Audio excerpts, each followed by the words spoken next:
So அதை தாண்டி நான் ஒன்று ட்ரை பண்ணுறேன், ஒரு ஃபோட்டோக்காக ஒரு 10 மினிட்ஸ் வெயிட் பண்ணுறதோ இல்லை 15 மினிட்ஸ் வெயிட் பண்ணுறதோ வெட்டிங்ஸில் நான் எக்ஸ்பெரிமெண்ட் பண்ணவே மாட்டேன்.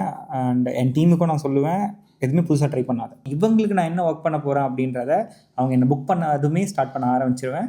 ஆன் ஸ்பாட் போகும்போது எனக்கு அங்கே என்ன பண்ணலான்ற யோசனையே இருக்காது. இதை இங்கே பண்ண முடியுமான்ற கேள்வி மட்டும்தான் இருக்கும்.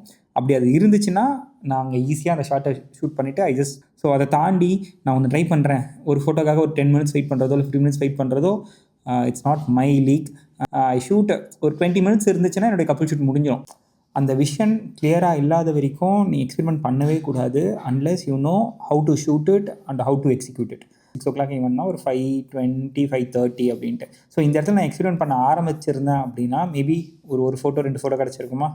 ஏன்னா கிளைண்ட்டு நம்மளை புக் பண்ணுறது எக்ஸ்பெரிமெண்ட் பண்ணுறதுக்காக இல்லை, நம்ம ஆல்ரெடி ஒர்க் பண்ணியிருக்கோம், இவங்க எக்ஸ்பீரியன்ஸ்ட் அப்படின்ற ஒரு ஐடியாக்காக தான் கூப்பிட்றாங்க தவிர்த்து எக்ஸ்பெரிமெண்ட்ன்றது என்னென்னா அது வரைக்கும் நம்மளே அது பண்ணாத விஷயம். ஸோ அங்கே போய்ட்டு நம்ம அதில் எக்ஸ்பீரியன்ஸாக இருப்போம்னா ஆப்வியஸ்லி இல்லை.